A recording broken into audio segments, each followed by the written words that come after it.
And now on BBC Radio 4, it's time for The Afternoon Play, a chilling tale of the supernatural, which begins in Cambridge in 1912.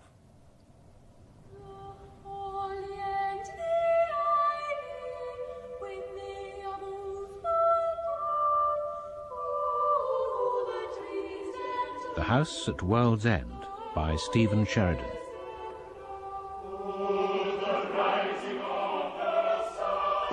I say, Lincoln, budge up. There's a good fellow. You're late. I know. I was trying to finish an essay and lost track of the time. Oh, for heaven's sake, Dawlish. Sit down and stop making a spectacle of yourself. This is King's College Chapel, not the stage of a London music hall. I thought that was never going to finish.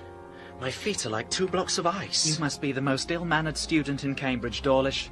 First, you turn up halfway through the Christmas Eve carol service. Then you have the impudence to complain that it wasn't short enough. I'm not saying that I didn't enjoy it. I just wish I'd remembered to wear thicker socks. Excuse me, gentlemen. May I have a word? Oh, Lord, it's the Provost. What does he want? Don't look so worried, Mr. Dawlish. I'm not going to scold you for getting to chapel so late. Thank you, Dr. James. I would, however, like to know why you and Mr. Lincoln are still in college so long after the end of term. We'd rather be at home with our families, sir, but they're currently in India serving the Raj. I'm extremely sorry to hear it, gentlemen. I trust that remaining at King's isn't proving too disagreeable an alternative. Far from it, sir. We've been able to observe some of its celebrated Christmas traditions. The college certainly isn't lacking in those, Mr. Lincoln. There is, however, one tradition with which you may not be familiar. Indeed, sir. Every Christmas, it's my custom to read a ghost story of my own composition to a party of my friends. Everyone knows that, Dr. James. Your Christmas ghost stories have made you a household name. I'd prefer to think that I owed my reputation to my works of scholarship, Mr. Dawlish, but that's beside the point. If you don't have any prior engagements, you're both more than welcome to attend this evening's gathering. Oh, thank you, Dr. James. We'd be honoured. That's settled, then. We usually assemble in my rooms at a little after 8. Don't worry, sir. We'll be there. Not a word of criticism for disrupting the carol service. I'd say you escaped pretty lightly, Dawlish. That's a matter of opinion. I was hoping to get on with my essay this evening. I'm sure a few hours away from your books won't do you any harm. After all, it is Christmas. And anyway, only a fool would pass up the chance to hear a new ghost story from the pen of M.R. James. The entire college is shrouded in fog. Come away from the window, Arthur. I want you to try this wine. Thank you. I picked it up on a cycling tour of the Low Countries. I think you'll find it agreeable. Who is it? Only us, sir. Good evening, gentlemen. I was starting to think you weren't coming. I know, sir. Dawlish lost track of the time again. Help yourselves to wine. I'm glad you could make it. Thank you, sir. I'm afraid, however, that, like the rest of my guests, you've been lured here under false pretenses. Oh? No doubt you're expecting to hear another of my tales of the uncanny, a sequel to Canon Alberic's scrapbook, perhaps, or The Treasure of Abbot Thomas. That's why we're here, old boy. This year, I'm afraid, I haven't bothered to write one. Oh, I must confess, Monty, I'm more than a little disappointed. There's no need to be, Arthur. What I intend to offer you instead is far more substantial than a simple work of fiction. I'm not sure I follow. Do you recall what you said at the end of last year's story? Not exactly. No doubt I showered you with compliments. You did, as a matter of fact. But then you asked me what had first awakened my interest in the supernatural. That's right. I remember now. Well, Arthur, tonight you shall have your answer. The story which I'm about to set before you is all the more remarkable for being entirely true. Good heavens, I see. It happened exactly 30 years ago, in the winter of 1882. At the time, I'd only recently arrived in Cambridge and was sharing rooms with a fellow undergraduate named... Well, we shall come to him in due course. Oh, splendid. Turn down the lamps, Mr. Dawlish, and join us by the fire. I think the time has come to tell you exactly what happened to me all those years ago in the house at World's End.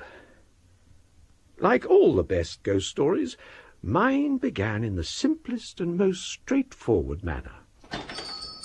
It was almost the end of Michaelmas term, and before I returned home to Suffolk, I decided to pay a visit to my favourite antiquarian bookshop. Good morning, Mr. James.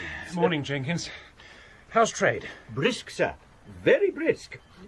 I have here some new acquisitions which you may find of interest. Set them down, then. Let me examine them. This is a particularly rare edition of Jerusalem Delivered. Only 1,000 copies were ever printed. Oh, I say. This commentary on Job is almost as hard to find. And look at this book of ours, sir. It dates from the 15th century. Since early childhood, books had always afforded me the keenest pleasure. Oh, yes. Exquisite. Simply exquisite. The bindings, the printing, the smell of the ink. Each of these elements filled me with joy.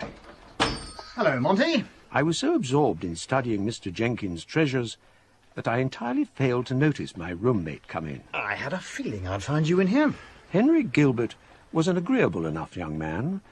His natural environment, however, was the rugby field and the cricket pitch. His unexpected arrival in a bookshop immediately aroused my suspicions. Hello, Henry. What do you want? What makes you think I want anything? Why else would you be here? You hate these kinds of places. I'm deeply wounded, old fellow. Surely I can greet a friend without having an ulterior motive. If you say so, Henry. I do, however, have a small favour to ask. Ah, I see. Have you ever heard me mention my Uncle Magnus? Once or twice. He lives in Cornwall, I believe. That's right. All on his own. I usually go down there and keep him company at this time of year. That's very charitable of you. Not really. He's by far the richest member of my family, and I'm his only heir. I'm sorry, Henry, but I fail to see how any of this concerns me. Well, Uncle Magnus isn't a bad sort in his way, but he's hardly the most sociable of men. I thought I might be a little less lonely if I went down with a friend. Just a minute. Am I to understand that you want me to come with you? Well done, Monty. Got it in one. Well, I'm extremely flattered, of course. But wouldn't you rather take a member of the college cricket team? Well, certainly not. We've been sharing rooms for 8 weeks, yet we barely know each other. This will be the perfect opportunity to get better acquainted. I suppose that's true. Anyway, none other cricket team could make it. Oh, really, Henry? I'm only joking. Oh, please, Monty. Say you'll come. My parents will be very disappointed if I miss Christmas. Oh, I see. On the other hand, relations with Father have been a little strained of late. That's settled, then. We'll leave as soon as term's ended. Henry, just a minute. I can't stop. I've got rugby practice. No, but Henry... Thank you, Monty. You're a true friend. My. What an extremely forceful young man. That's one way of describing him. Would you care to examine any more volumes, Mr. James? No, thank you, Jenkins. I'd better get back to college and start packing. Mm-hmm. It seems I'll be spending Christmas in Cornwall this year. It was perfectly true that my relationship with my father had deteriorated of late. There was, however, another reason why I was far from reluctant to accompany Henry to Cornwall. Does your uncle still maintain his library? I'm sorry? He once told me that he was a passionate book collector. It's more of a mania than a passion. But don't worry, Monty. I give you my word. You won't be short of things to read.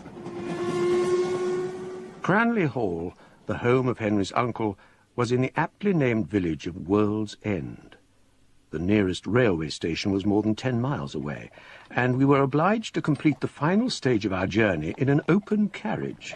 Cheer up, Monty. We'll soon be there. Good. I'm chilled to the bone. You want to take more exercise? Dip in the cam each morning and soon improve your circulation. The Romans, when they first arrived on these shores, described England as a land of mists and phantoms. As we slowly drove through the dank and gloomy lanes of World's End, their description came to seem ever more apposite.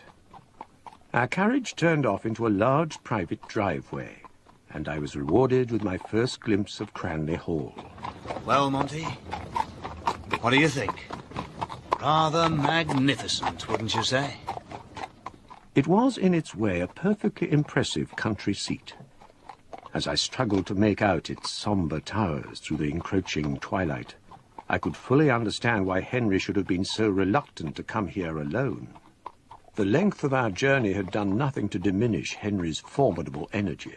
As soon as our carriage stopped outside the house, he leapt to the ground and, taking the front steps 2 at a time, vanished inside. Clutching my valise, I wearily followed behind. Hello? Mrs. Turner! We're here! Henry's voice echoed around the dark and cavernous entrance hall. A door opened, and a woman I took to be the housekeeper emerged. Master Henry! Is that you? Hello, Mrs. Turner. Oh, I'm sure you're still growing, sir. You look taller than ever. This is my friend from Cambridge. I said in my letter he'd be coming. I'm very pleased to meet you. Where's Uncle Magnus? Locked away in his study? Well, no, sir. He's upstairs in bed. At this hour? What's the matter with him? I think you'd better come and see for yourself. At Henry's insistence, I accompanied him to his uncle's bedroom. The emaciated old man we discovered huddled up in bed was a truly pitiful spectacle. His skin, harshly illuminated by an oil lamp on the bedside table, was the colour of ancient parchment. A thin beard of dark grey stubble surrounded a mouth which appeared to be constantly moving in a kind of silent conversation. Uncle Magnus? It's Henry, Uncle Magnus. At first he seemed unaware of our presence, his gaze passing through us to some unimaginable vista that only he could see. Uncle Magnus! Finally, however, Henry's voice seemed to reach him, and his eyes slowly focused on the source of the words. Henry? Why are you here? Why, it's Christmas, Uncle Magnus. I always come down at Christmas. You must forgive him, sir. His mind is apt to wander. Well, how long has he been like this? Over a week, sir. He only pecks at his food, and I'm sure he isn't sleeping properly. I'm not surprised. There's too much light in this room. No! No! Don't touch the lamp! I should have warned you, sir. He insists on keeping that lamp burning all night long. There's someone with you. Who is he, Henry? What does he want? Good evening, sir. I'm Montague James. I share rooms with your nephew at Cambridge. Monty's a fellow book lover, Uncle Magnus. When you've recovered, you must show him round your library. I shan't recover. I don't deserve to recover. Nonsense. A few more days in bed and you'll be ready to open the batting for England. It's the waiting I find so hard to bear. Sometimes I wish it were all over. But when I think what that means... It's all right, Uncle Magnus. I'm frightened, Henry.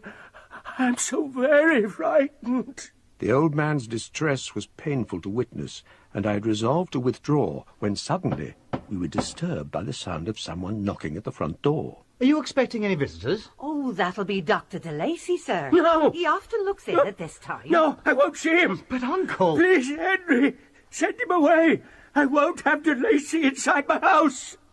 Gently but firmly, Henry insisted that his uncle must see the doctor, and at length the old man acquiesced.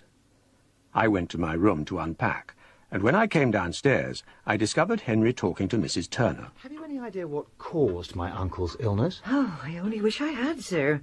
He took to his bed shortly after poor Mr. Paget died. Mr. Paget? The sexton at St. Anne's, sir. I've never heard of him. Were he and Uncle Magnus good friends? Not that I know of, sir. Your uncle is hardly a regular churchgoer. Oh, I'd better speak to Dr. de Lacy before he leaves. Ask him to wait for me in the library, Mrs. Turner. Very good, sir. I'm sorry I asked you here, Monty. This isn't proving much of a holiday, I'm afraid. Oh, don't apologise, Henry. You're not to blame. I simply can't understand it. Uncle Magnus has always been so strong and courageous. What can have turned him into such a frightened little child? He seems to have regained some of his former vigour. When I passed his door, I heard him shouting at the doctor. Well, that's another mystery. Why has he suddenly turned against de Lacy? Well, we're all apt to blame our physicians when we're unwell. Oh, but they've always been so close. They used to spend their evenings together, poring over dusty old manuscripts. I'm sorry, Henry. I don't have any better explanation. No, of course not. Forgive me. Let's go to the library and see if Dr. de Lacy can enlighten us. Magnus Gilbert's library was even more impressive than I'd anticipated. The walls groaned under the weight of several thousand rare volumes, and I was seized by an almost irresistible urge to start examining them. My enthusiasm, it seemed, was shared by another. A tall, frock-coated figure I took to be Magnus's friend and physician was also scanning the shelves. Good evening, Dr. de Lacy. Good evening, Henry. I've just been admiring your uncle's collection.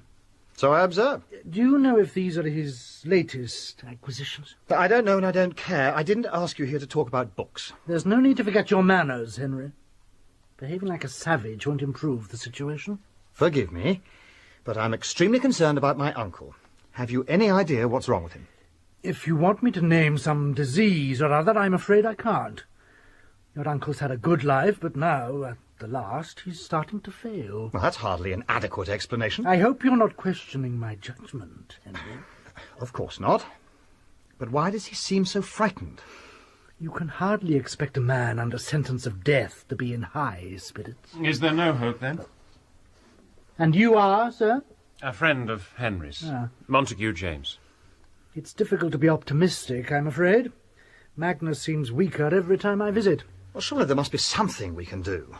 A change of environment might prove beneficial. I hardly think Uncle Magnus is in a fit state to travel. Alternatively, I could move into the house for a few days. I beg your pardon? I can't promise a cure, but were his condition suddenly to deteriorate, I would at least be on hand.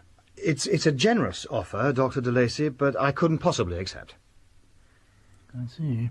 I know you've been friends for years, but your presence seems to disturb him. In that case, all we can do is wait and pray. Uncle Magnus has never really believed in the power of prayer, I'm afraid. You might be surprised at what he's come to believe, Henry. I'm sorry? It's a dark and dangerous world, my boy. Sometimes it can turn even the most sceptical of us into believers.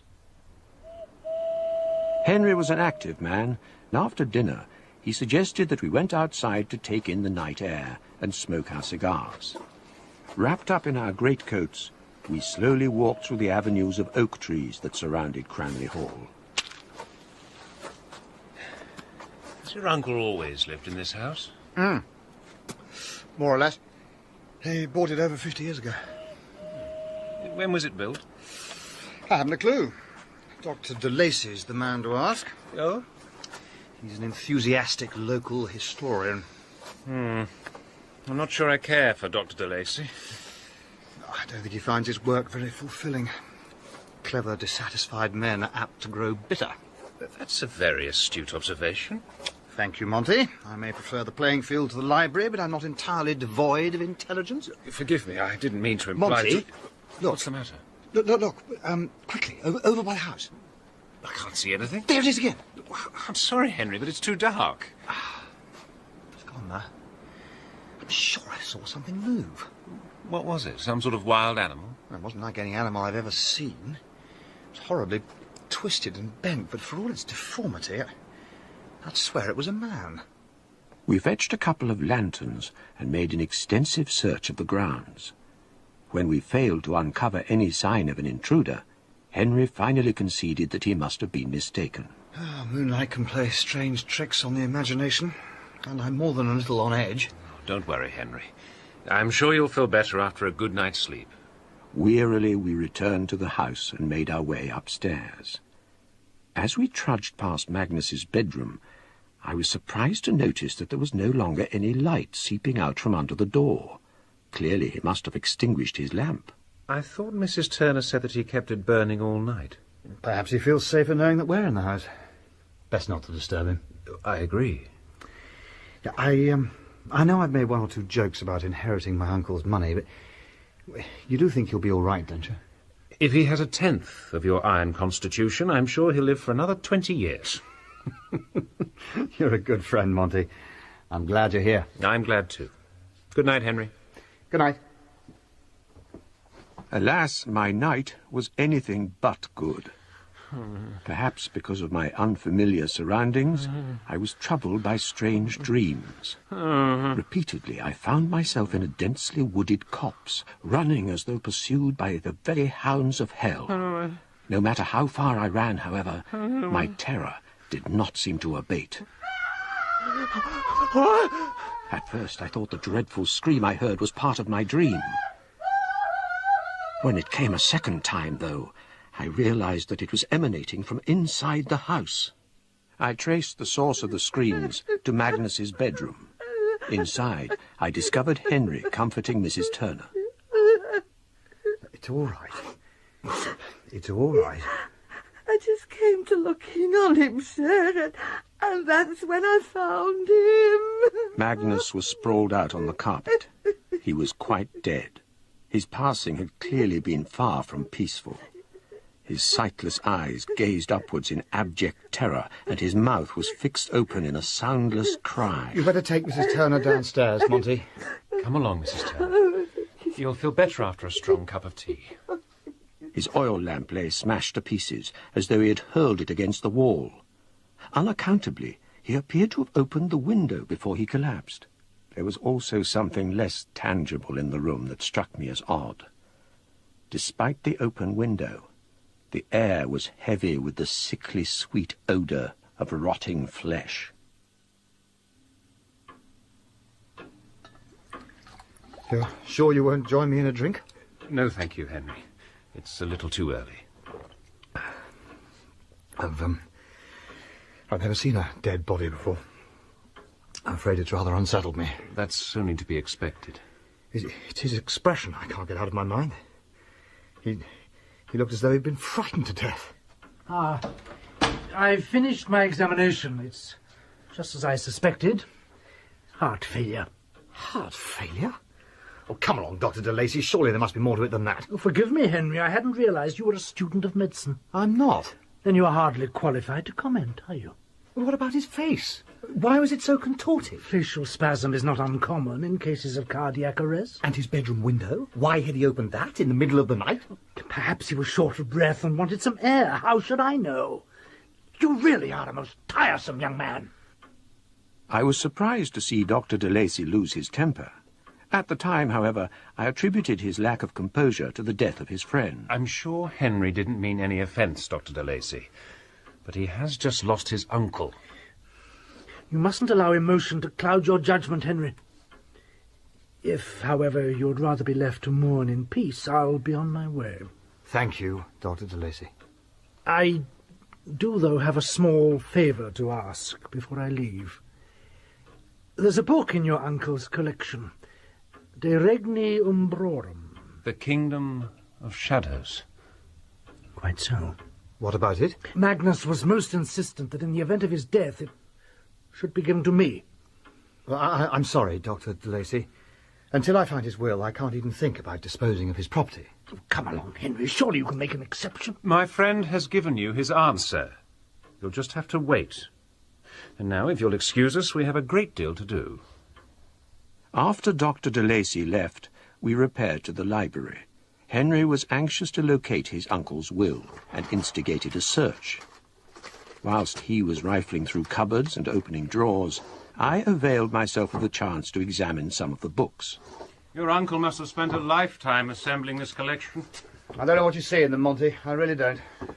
This drawer's locked. Hand me that paper knife. You don't intend to force it. That's a Louis XIV's writing desk. It's just a lump of old wood. Don't make such a fuss. Oh, really, Henry? The sooner I can start getting my uncle's affairs in order, the happier I'll be. Oh, dear. Got it. Is your uncle's will inside? No, don't think so. What was the book Dr. de Lacy wanted? De Regni Umbrorum. I wonder why Uncle Magnus locked it in here. May I look at it? Help yourself.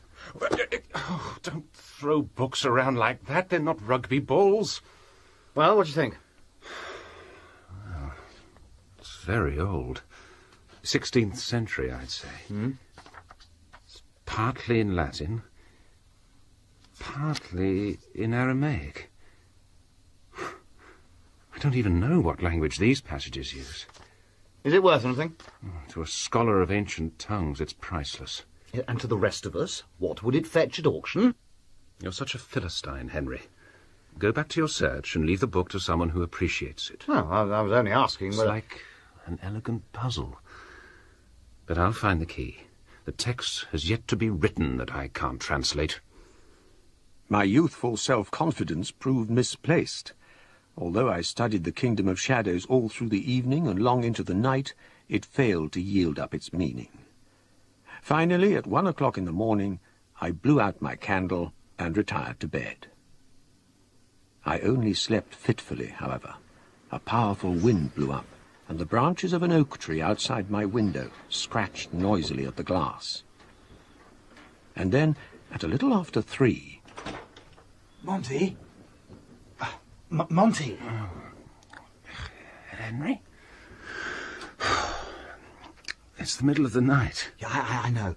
I was having trouble sleeping, so I went to fetch myself a brandy. And as I walked past the library, Yes?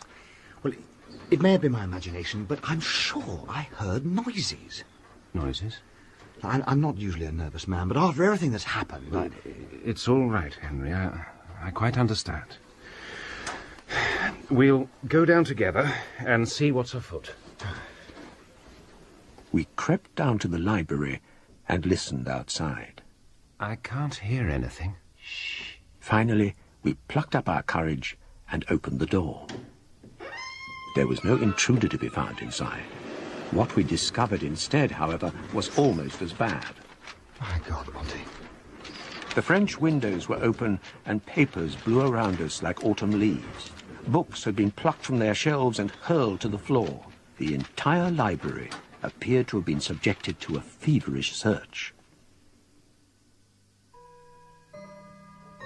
When I came down the following morning, I found Henry gazing gloomily through the drawing-room window. Although I had seen him only a few hours previously, he appeared to have aged by a good 5 years. Henry, about last night... I don't wish to discuss it. But Henry, would you listen... There's something very strange going on in this house. Something very strange and terrible. You mustn't give way to childish superstition. There's a perfectly rational explanation for what we saw in the library. Oh? We both know how windy it was last night. A sudden gust must have blown open the French windows and scattered the books. That's impossible. It wasn't strong enough. Your bedroom doesn't face east. It was blowing the branches of an oak tree against my window all night. What are you talking about? I heard them scratching against the glass. Well, you can't have. What do you mean? See for yourself, Monty. See for yourself.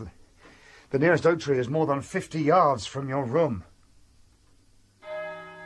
2 days later, Magnus was laid to rest in the World's End churchyard. Henry listened to the service without emotion. He had become increasingly listless and morose during the previous 48 hours, and was, I'm sure, drinking heavily. This is a sad day, gentlemen. As we left the churchyard, we were accosted by the only other mourner. Magnus and I had our differences, but he was a good friend. Thank you for coming, Doctor. That book I mentioned, have you found it? Oh, really? This is neither the time nor the place. It's important. Come along, Henry. Shall we go home? I must have it. Do you hear me, Henry? I must. Henry had discovered his uncle's will, and he spent the evening examining its clauses and provisions. Normally the most voluble of men, he scarcely spoke a word until, at length, I broke the silence. Have you decided what you'll do with Cranley Hall? What's that? I was just wondering if you intended to keep it. Certainly not. I've come to hate every last inch of the place. And your uncle's collection? Now that Fitzwilliam can have it for all I care. It belongs in a museum. Oh, forgive me, sir. Oh, really, Mrs. Turner, when will you learn to knock? I'm sorry, sir, but I assumed you must be in the library. What? With the artist thing, sir. When I went past, I'm sure I heard someone inside. Henry and I exchanged glances and immediately ran to the library. This time we didn't stand cowering outside, but immediately burst through the door. We half expected to find some supernatural agency at work in the room. Instead, we discovered something just as surprising. The French windows had been forced open, and Dr. de Lacy was pulling books from the shelves. He briefly examined each title before hurling it to the floor. Where is it? Are you looking for this? Give it to me. As soon as he saw the Kingdom of Shadows, he lunged towards me. I quickly returned it to my pocket, whilst Henry held him back. For heaven's sake, man, compose yourself! I must have that book! Evidently. But is it really worth twice breaking the law? Twice? What are you talking about? Oh, come along, Dr. de Lacy. We all know you broke in here the other night. Oh, my God. He's been here already. Who has? I give you my word, gentlemen. This is the first time I've forced my way into Cranley Hall. A likely story. We're all in danger. Surely you must see that. Only the book can save us. I think it's time you furnished us with a proper explanation. And if I do, you'll let me have the book. Possibly. Very well, then. I'll tell you what I know. By the time I've finished, however, you may wish you hadn't asked. We returned to the drawing-room, where Henry poured himself another drink. Dr. de Lacy struggled to compose himself, and at last, when he was calmer, he started to speak. I don't suppose you've ever heard of William Addis. Should we have? Not really. He owned this house over 200 years ago. According to contemporary records, a childhood illness rendered him deformed and terrible to look upon. Shunned by his neighbours, he became a recluse, only venturing out during the hours of darkness. How dreadful. How did Addis occupy his time? In a manner hardly likely to enhance his reputation. He became a student of the occult, assembling quite a library on the subject. Needless to say, you have the most important volume tucked inside your pocket. The Kingdom of Shadows. It's a book with a long and bloody history. Its author claimed that hidden within its pages was the secret of summoning the devil. What nonsense. The Inquisition didn't think so. They burned him at the stake, and only one copy of his work survived. How do you know all this? My practice isn't very demanding. I like to study local history in my spare time. I came across the details whilst I was going through Addis's papers. Uncle Magnus must have been fascinated. He became obsessed. He was determined to add the Kingdom of Shadows to his collection. He thought that owning the only copy of such an infamous book would be the crowning achievement of his career. How did you know where to find it? Well, that was easy. Addis had left instructions that when he died, it was to be buried with him in the family vault. Just a minute. Surely you don't mean... Grave robbing is a dreadful business, Henry. But neither I nor your uncle were much troubled by religious convictions. We bribed Mr. Paget, the sexton at St. Anne's, to unseal the vault and set to work. Weren't you afraid? Not at first. When we opened the coffin, however, our blood ran cold. We'd expected to find nothing but dust, but instead... Yes? William Addis was still decomposing. There was flesh on his bones, gentlemen. Tattered, maggot-ridden flesh that smelt of decay. Yeah, and the book? And Addis still had it, clutched to his chest. Even in death he was reluctant to give it up. I'm afraid we had to break several of his fingers. Horrible. How could you have done such a terrible thing? Oh, don't worry, my stern young moralist. We were all to be punished, and Magnus was the first. What happened? He started hearing a voice calling to him in the still of the night. When he opened the curtains, there was no one outside. But as soon as he closed them again, the voice carried on. Well, how long did this continue? Every night for a week. By the end, Magnus had been reduced to a state of gibbering terror. And then Mr. Paget, the sexton, died. We've heard about that. He was found at the foot of his stairs with a broken neck. At the time, I thought it was an accident. I've become convinced, however, that someone pushed him. Someone or something. The ghost of William Addis. Magnus certainly thought so. He took to his bed and refused to get up. Weren't you frightened as well? I struggled to maintain my composure. I like to think that no one suspected the agonies I was suffering.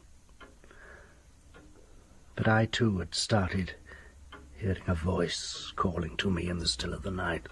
My God. I tried to persuade Magnus that we must return the book to Addis's coffin. But his mind was gone, and he blamed me for his misfortunes. No matter how much I pleaded with him, he refused to tell me where it was hidden. Poor Uncle Magnus. He paid the price for his intransigence. But it's not too late for me. It's the book Addis wants. That's why he came searching the other night. Why didn't you tell us this sooner? Do you really think I'd have been believed? What makes you think we believe you now? What do you mean? You tell a good story, I'll grant you that. But I, for one, don't believe a word of it. You ignorant young whelp! You don't know what you're saying. If the Kingdom of Shadows is as rare as you claim, its value must be beyond calculation. No doubt you hope to frighten us into giving it to you. Henry, I beg of you, make him see sense. My friend has suffered enough. I won't allow you to bother him further. Don't you understand? You're playing games with my life. We said we'd hear you out, and that's what we've done. I'm sorry, Dr. de Lacy, but I'd like you to leave. I escorted Dr. de Lacy to the front door. He realized that I didn't intend to yield, and reluctantly disappeared into the night. When I emerged the following morning, I expected to discover that Henry's mental faculties had deteriorated still further. To my surprise, however, his spirits seemed to have rallied during the night, and he was sitting down to a hearty breakfast. Ah, good morning, Monty. Come and try the kedgeree. It's first rate. I'm glad to see you eating again. Everything seems worse when it's dark. I've decided you were quite right about Dr. de Lacy and his story. Well, that's excellent news. I do, though, have a favour to ask. This place is depressing me. Would you mind very much if we left? I think that's a capital idea. Why don't we spend Christmas at my house in Suffolk? A change of environment will do you the world of good. Excuse me, sir. Yes, Mrs. Turner. I'm sorry to disturb you, but I think something must have happened. What are you talking about? A policeman's just arrived, sir, and he's asking for you. Henry Gilbert? Yes. I'm sorry to trouble you, sir, but I believe you were visited by Dr. Richard de Lacy yesterday evening. That's right. Yes, he left just after midnight. I'm afraid I have some rather bad news, sir. Dr. de Lacy was found dead this morning at the top of your drive. Oh, my God. It's a curious business, sir. He'd lost a shoe and hadn't bothered going back for it, which suggests he must have been running. Running? Yes, sir. That would certainly be consistent with the cause of death. We can't be absolutely sure, of course, but there's every indication that he ruptured his heart. It was William Addis. He must have been running from William Addis. This doesn't change anything. We're still going to spend Christmas at my house. Why didn't we listen to de Lacy? Everything he told us was true. As the police haven't finished their investigation, we'll need permission to leave. I'm going to plead our case to the Chief Constable in St. Ives. Please, Monty, don't leave me here on my own. I shan't be gone long. You can spend the morning packing. But Monty... A few more hours, Henry. Try to stay calm for a few more hours. By this time tomorrow, we'll both be in Suffolk. It was only with the utmost reluctance that I left Henry on his own. Proceedings at St. Ives dragged on interminably, and by the time the Chief Constable granted us permission to leave, it was already dark. Henry! Henry! Arriving back at Cranley Hall just before midnight, I called for my friend. Oh, Mr. James, it's you. Hello, Mrs. Turner. Where's Henry? Oh, you just missed him, sir. He's gone out. Gone out? He didn't seem himself at all, I'm afraid. But he did leave you this letter. I took Henry's letter to the library to read. Monty, I have experienced more terror in the past few hours than most men will know in a lifetime. Wherever I go, I hear Addis calling me. My feelings of dread are now so profound that I can no longer bear them. Oh, Henry, what have you done? I opened the drawer in which I'd hidden the Kingdom of Shadows. It was just as I'd feared. Henry had taken it. Dr. de Lacy was right. Only the book will satisfy Addis. I have decided, therefore, to set out at once for his family vault. Henry, you fool. My actions, no doubt, will horrify you. But don't be alarmed. I know that what I'm doing will be for the best. With only the light of the moon to guide me, I set off after my troubled friend. I had no doubt that he would take the quickest route to the churchyard. Unfortunately, this involved crossing the densely wooded copse which separated it from Cranley Hall. Henry! Henry! As I stumbled through the trees, I was suddenly seized by a terrible realization. I had been here before. This was the copse through which I had been pursued a few nights previously, in my dreams. Henry! Where are you? Struggling to choke down my panic, I carried on running. During the preceding days, I had scoffed at the very idea of supernatural powers. Now I felt them all around me, icy and dreadful, as real as the branches that whipped at my face. I ran in the direction of my friend's screams, until, at last, I found him, slumped against a tree. Oh, God's name, Henry! Whatever's happened? The eyes he turned upon me were devoid of reason. He came for me. I knew he would. He came for me. Precisely who or what Henry encountered, none of us will ever know. There are, however, two facts of which I'm certain. The kingdom of shadows had vanished without trace, and the cold night air was heavily laden with the scent of rotting flesh. A remarkable story, Monty. Quite remarkable. But tell me, what became of poor Henry Gilbert? He never regained his reason, I'm afraid. His mind was permanently broken by what happened that night. And you were finally convinced of the existence of ghosts? I learned two things at World's End, Mr. Lincoln. One is that we live on an infinitely strange and mysterious planet. And the other, Dr. James? The other, Mr. Dawlish, is that we must all be very careful how we acquire our second-hand books.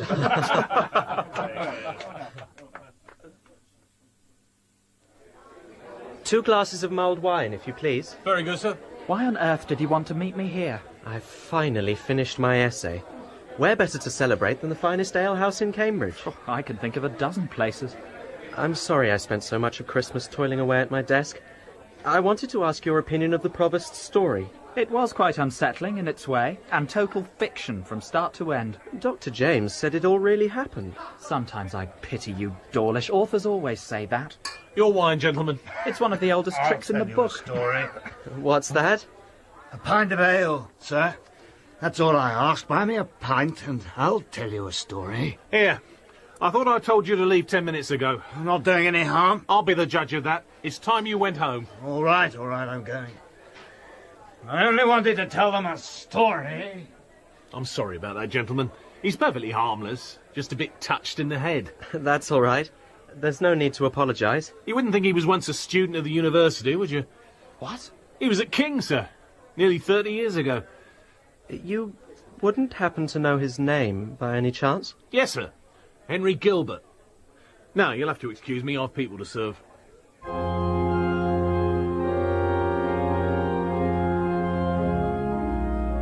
In The House at World's End by Stephen Sheridan, John Rowe was M.R. James, Jonathan Keeble, James as a young man, Charles Simpson, Henry Gilbert, David Collings, Dr. de Lacy, John Evitts, the bookseller and Uncle Magnus, Jean Trend, Mrs. Turner, James Durant, Dawlish, Alex Hutchinson, Lincoln, and Trevor Nichols, the barman. Other parts were played by members of the cast. The House at World's End was a peer production for BBC Radio 4, directed by David Blount. Our afternoon Offer you instead is far more substantial than a simple work of fiction. I'm not sure I follow. Do you recall what you said at the end of last year's story? Not exactly. No doubt I showered you with compliments. You did, as a matter of fact. But then you asked me what had first awakened my interest in the supernatural. That's right. I remember now. Well, Arthur, tonight you shall have your answer. The story which I am about to set before you is all the more remarkable for being entirely true. Good heavens, I see. It happened exactly 30 years ago, in the winter of 1882. At the time, I had only recently arrived in Cambridge and was sharing rooms with a fellow undergraduate named... Well, we shall come to him in due course. Oh, splendid! Turn down the lamps, Mr. Dawlish, and join us by the fire. I think the time has come to tell you exactly what happened to me all those years ago. Composition to a party of my friends. Everyone knows that, Dr. James. Your Christmas ghost stories have made you a household name. I'd prefer to think that I owed my reputation to my works of scholarship, Mr. Dawlish, but that's beside the point. If you don't have any prior engagements, you're both more than welcome to attend this evening's gathering. Oh, thank you, Dr. James. We'd be honoured. That's settled, then. We usually assemble in my rooms at a little after 8. Don't worry, sir. We'll be there. Not a word of criticism for disrupting the carol service. I'd say you escaped pretty lightly, Dawlish. That's a matter of opinion.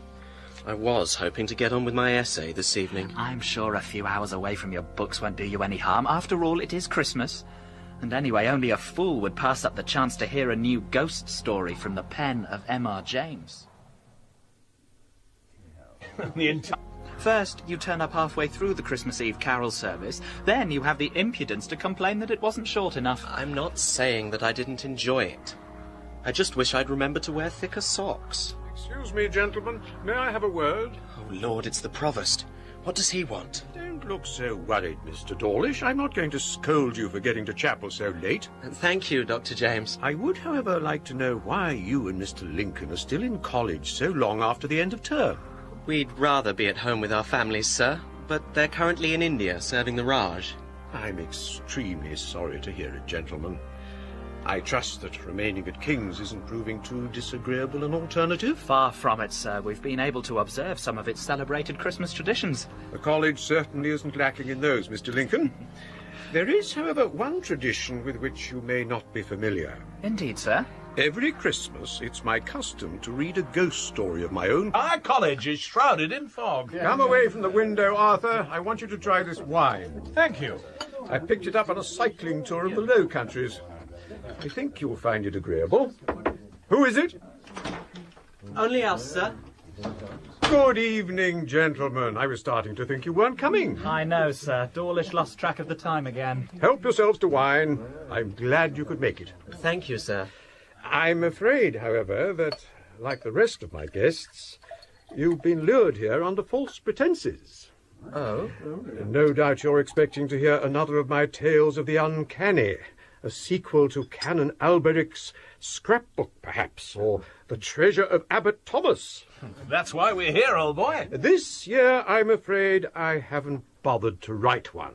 Oh, I must confess, Monty, I'm more than a little disappointed. There's no need to be, Arthur.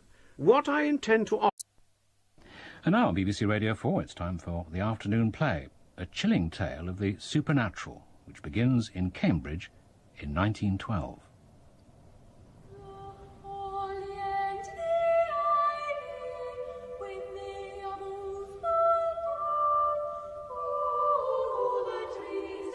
The House at World's End by Stephen Sheridan.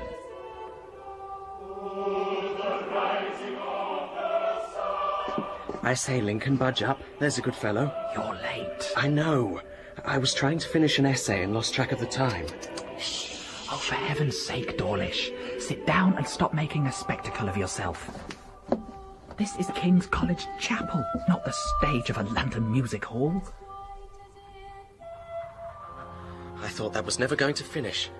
My feet are like 2 blocks of ice. You must be the most ill-mannered student in Cambridge, Dawlish.